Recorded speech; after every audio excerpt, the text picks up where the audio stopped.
Assalamualaikum warahmatullahi wabarakatuh. Alhamdulillahirrabbilalamin. Wabihi nasta'inu ala umuri dunya waddin. Wassalatu wassalamu ala ashrafil anbiya'i wal mursalin. Wa ala alihi wa sahbihi rasulillahi ajma'in. Amma ba'du. Baiklah, saya Trisa Setiawani dari Prodi Tadris IPS, Fakultas Tarbiyah dan Keguruan. Nah, di sini saya akan menyampaikan sebuah pidato dengan judul Jadikan Segala Aktivitas Bernilai Ibadah.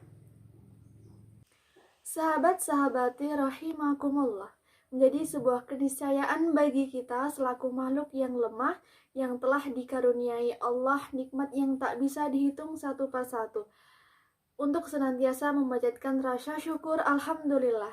Di antara nikmat yang tengah kita nikmati adalah masih diberinya kesempatan kita untuk meningkatkan ketakwaan dan keimanan kepadanya sebagai modal kita dalam kehidupan dunia dan juga akhirat.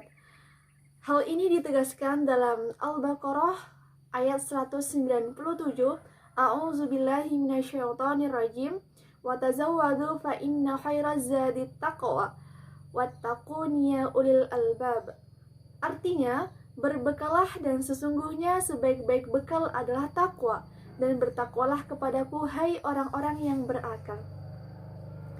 Jelas dan tegas bahwa dalam ayat kita, manusia harus sadar, tunduk dan merendahkan diri kepada Allah Subhanahu wa Ta'ala.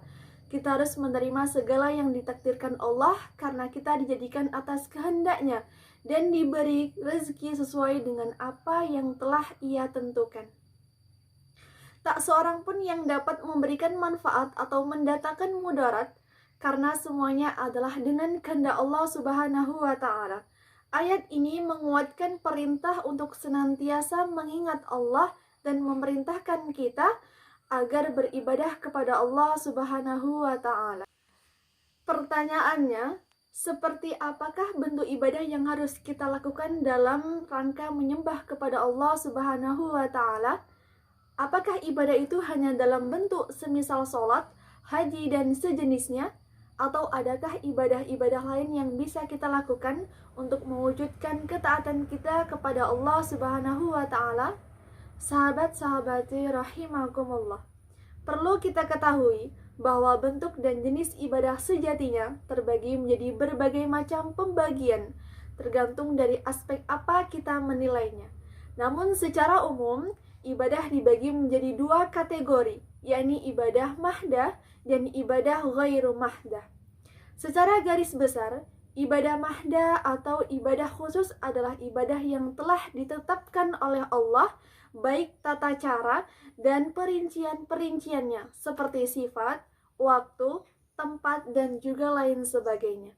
Ibadah ini didasarkan pada dalil perintah yang ada dalam Al-Quran maupun hadis. Pelaksanaannya juga harus berpola kepada apa yang dicontohkan oleh Rasulullah SAW dalam bersifat suprarasional atau di luar jangkauan akal. Contohnya adalah seperti sholat, zakat, puasa, dan juga haji. Kemudian, selain ibadah yang bersifat ritual dan berdasarkan kebutuhan dan ketaatan, ada juga ibadah ghairu mahdah yang tata cara dan perincian-perinciannya tidak ditetapkan dengan detail. Ibadah ghairu mahdah dapat berbentuk seperti zikir, dakwah, sedekah, berbuat baik pada orang lain, tolong-menolong, dan lain sebagainya. Dari penjelasan ini, kita bisa menilai bahwa sebenarnya cakupan ibadah di dunia ini sangatlah luas. Berbagai amal atau aktivitas kita di dunia bisa bernilai ibadah jika diniatkan dengan baik. Sehingga niat menjadi hal yang penting dalam kita memulai dan melakukan segala aktivitas dalam kehidupan kita sehari-hari. Niat menjadi pijakan awal apakah aktivitas yang kita lakukan nanti akan bernilai ibadah atau tidak. Rasulullah SAW bersabda dalam hadis riwayat muttafaq alaih, Bismillahirrahmanirrahim, innamal a'malu binniyah wa innama likulli imri'in ma nawa. Sesungguhnya setiap amalan pastilah disertai dengan niat, dan setiap pelaku amalan hanyalah mendapatkan apa yang kita niatkan. Sahabat-sahabati rahimakumullah. Oleh karena itu, pada kesempatan yang mulia ini, mari kita senantiasa menaat niat dengan baik dalam menjalankan segala aktivitas kita di dunia ini, agar senantiasa bisa memiliki nilai ibadah. Termasuk aktivitas kita mencari nafkah bagi keluarga harus diniatkan untuk ibadah. Jangan sampai kita bekerja untuk mencari materi belaka, sehingga lupa akan tugas utama kita, yakni beribadah. Kita perlu menyadari bahwa bukan perbuatan yang terlihat seperti ibadah akhirat saja yang bakal mendapatkan pahala dan dihitung sebagai ibadah. Namun banyak pekerjaan kita sehari-hari yang terlihat menjadi urusan dunia.